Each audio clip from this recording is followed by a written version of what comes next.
And shakers, पिछले दिनों doctor Manmohan Singh ने दिल्ली में एक बहुत बड़ी रैली को संबोधित किया।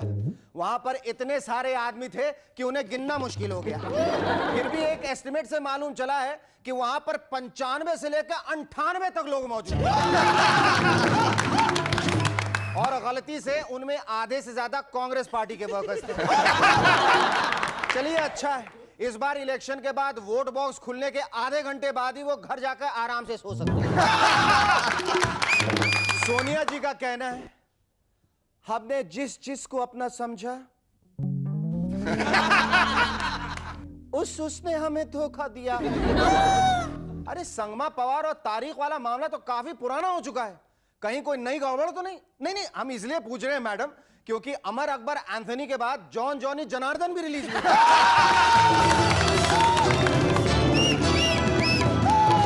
Our guest tonight are theatre personality and singer Sharan Prabhakar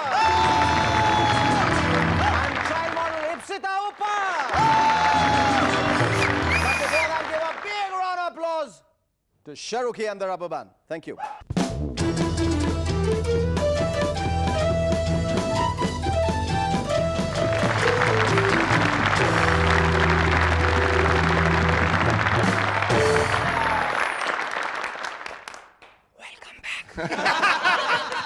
BJP की सुषमा स्वराज को बेलारी में नॉमिनेशन फाइल कराने में सबसे ज्यादा मेहनत की है वेंकैया नायडू ने। उन्होंने इस चक्कर में रात के 1 बजे सुषमा जी को जगाया, फिर 2 बजे कुशाभाई ठाकरे जी को, 3 बजे अडवाणी जी को, 3:30 बजे वाजपेयी जी को। अरे यार, मेरी तो समझ में नहीं आता कि नायडू जी आदमी है या फिर चलती फिरती अलार्म क्लॉक। सुषमा स्वराज जी ने कहा है कि वो 6 महीने बाद कन्नड़ में भाषण देंगे और कांग्रेस के सेशन साहब ने कहा है कि वो 6 महीने बाद गुजराती में भाषण देंगे। बहरहाल गिल साहब ने अपनी पावर दिखाते हुए कहा कोई भी 6 महीने बाद भाषण नहीं देगा, और अगर भाषण होगा तो नेक्स्ट इलेक्शन में, और वो होगा 1 साल बाद। कांग्रेस पार्टी के वेटरन लीडर नारायण दत्त तिवारी ने सोनिया जी के फॉरेन इश्यू को डिफेंड करते हुए कहा कि सीता और गांधारी भी तो फॉरेनर्स थी। इस पर कुछ पार्टियों का कहना है, चलिए हम ये मान भी ले कि वो फॉरेनर्स थी, पर प्राइम मिनिस्टर कैंडिडेट तो नहीं थी भाई।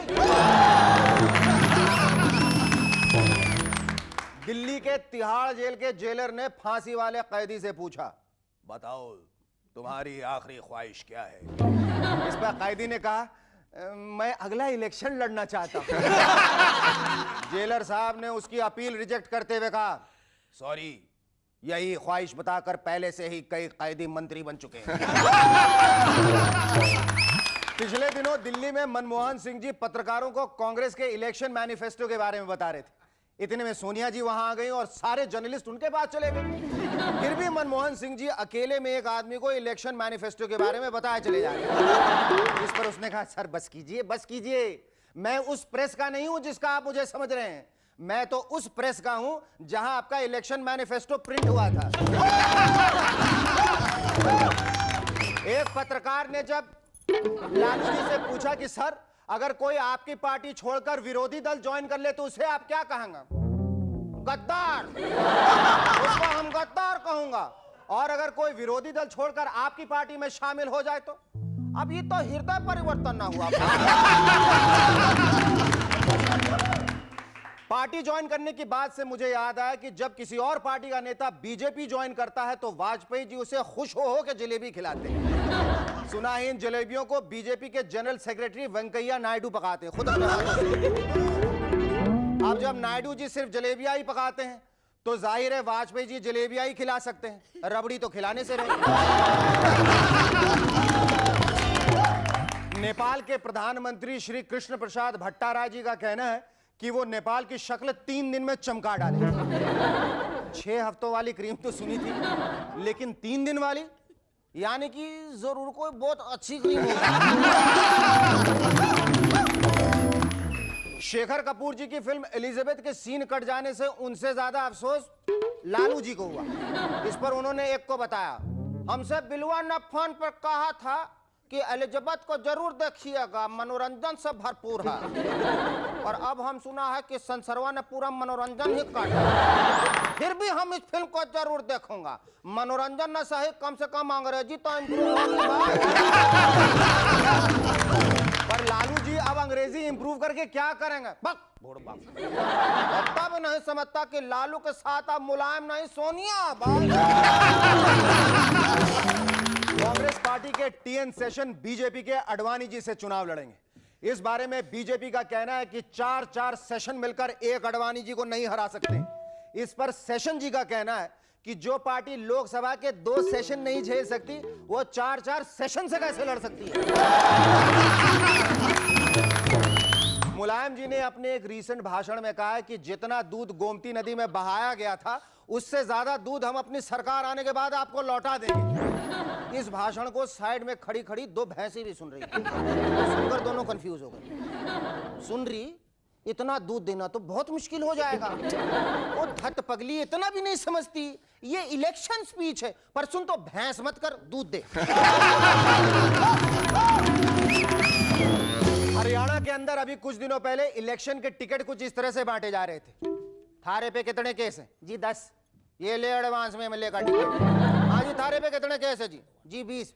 ये ले अपना एमपी का टिकट। और हाँ जी, थारे पे कितने केस है? जी 50। ओ तो उधर खड़े होके क्या कर रहे हो? आड़े आकर टिकट बांटो ना, बावली पूछ। Our first guest on Movers and Shakers tonight is one of India's most high-profile stage performers with a unique voice and immense talent. She's all set to woo the audience once again with her rendition of Evita. Ladies and gentlemen, please welcome Sharon Prabhakar.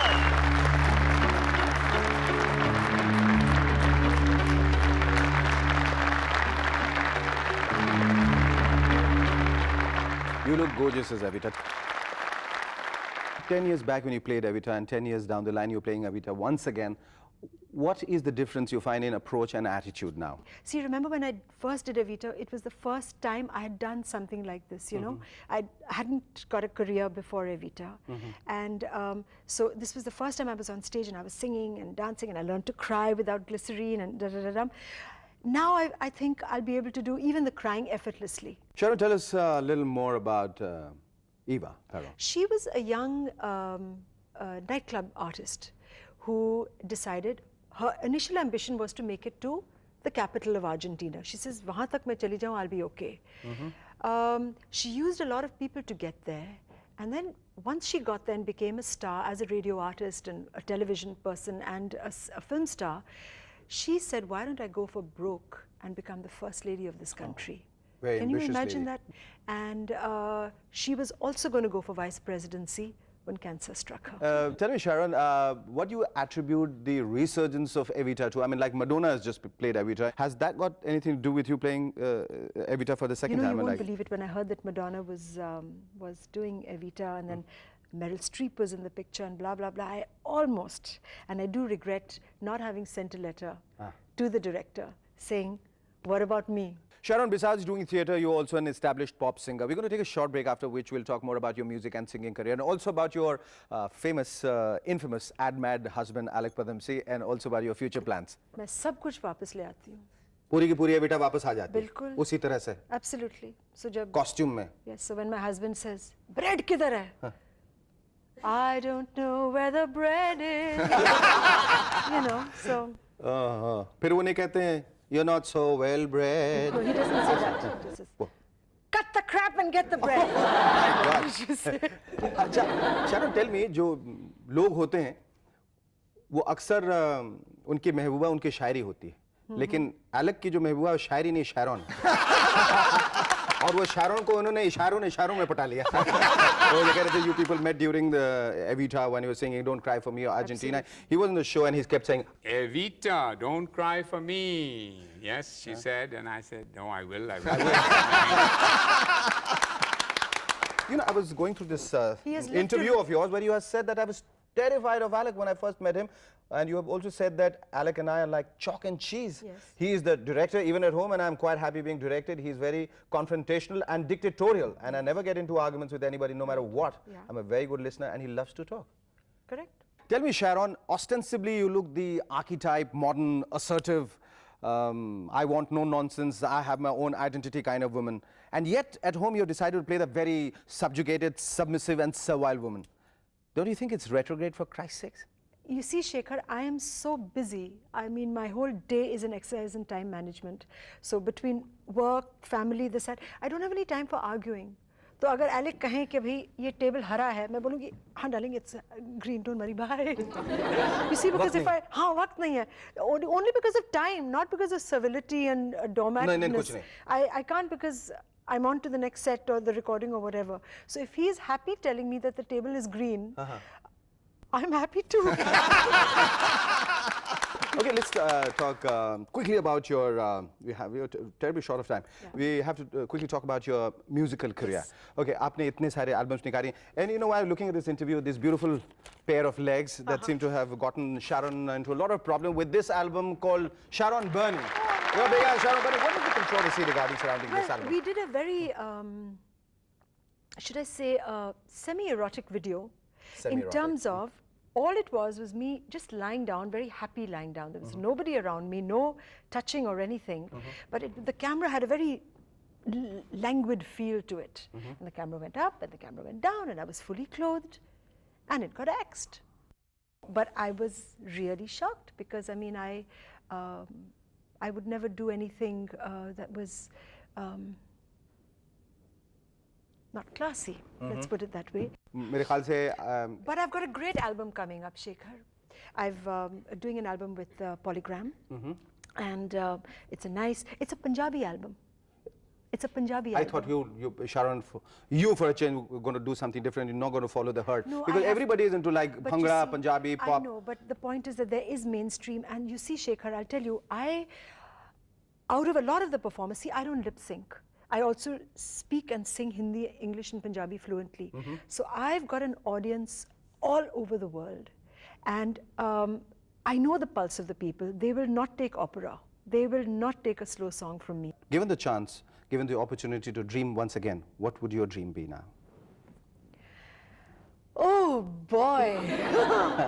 Well, being a restless person, my dream would be, I'm so restless for life that I would dream for wanting more of everything that I have. I'm not happy. With, you know, I mean, I'm a person in momentum. So I would say, give me more in my dream. I think with your grit and determination, you will get all that and much more. Thank you, Evita. Thank you, Sharon. It was lovely talking to you.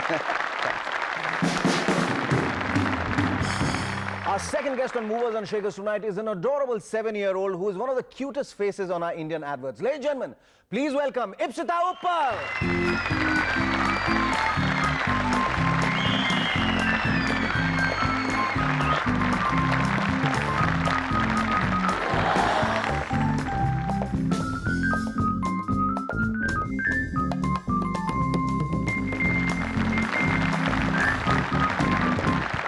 ये बताओ, तुम इतनी छोटी सी हो, 7 साल की 7 साल की, और तुमने इतने सारे एड्स किए हैं। हाँ। तो किसने तुम्हें कहा था कि एड्स करो? मेरी मम्मी, जब मैं बहुत छोटी थी। इससे भी छोटी थी? हाँ। इससे कोई थोड़ी छोटा होता है ज्यादा। जब मैं इससे भी 4 साल की थी तभी। अच्छा, 4 साल की थी, अभी 7 साल की हो। हाँ। जब 4 साल की थी, हाँ, तब 4 साल में क्या हुआ था, बताओ? जब मैं 4 साल की थी तभी मैंने इस एड्स करना स्टार्ट किया था। हाँ, किससे तुमने शुरुआत की थी? पहला ऐड कौन सा था? वर्लपूल। वर्लपूल। क्या करना था उसमें? 1 to 1 करना था। बस? तो बड़ी होकर क्या बनना चाहती हो तुम? ये सब कर रही हो, बहुत बड़ी मॉडल बनना चाहती हो, या शारोन की तरह सिंगर बनना चाहती हो, या एक्ट्रेस बनना चाहती हो? क्या बनना? मैं बड़े होकर टीचर बनना चाहती हूँ। टीचर? हाँ। और लोगों को क्या सिखाओगी टीचर बन के, कि बड़े होकर मॉडल बना करो? तो तब जो मेरी मिस ने सिखाया है। अच्छा, जब आप स्कूल जाती हैं तो आपके जो दोस्त आपसे मिलते हैं वो आपको ज़्यादा प्यार करते हैं क्योंकि आप एक मॉडल हैं और बड़े-बड़े एड्स करती हैं? वैसे कुछ नहीं है। ऐसा कुछ नहीं होता, खास ध्यान नहीं मिलता, खास अटेंशन, ज़्यादा अटेंशन नहीं मिलता है। लेकिन आज हम लोग ट्रिप में गए थे। हाँ। थाने दर्शन में। अच्छा। तभी हम लोग ओपन लेक में कहाँ गार्डन में बैठे थे सब लोग। Only 3rd standard. अच्छा, ओनली 3rd तो हमारी पीई सर सब गाना वाना हमारे सब कुछ बता रहे थे। अच्छा। तो मैं गाना, सब लोग मेरे थोड़े फ्रेंड्स भी आए गाना सब करने के लिए। अच्छा अच्छा। जब लोग जा रहे थे तब अचानक हमारे सर ने बोला अब ना, ये अभी एक मेरे को बुलाया कि तुम अभी एक ऐड करके दिखाओ। ओह अच्छा।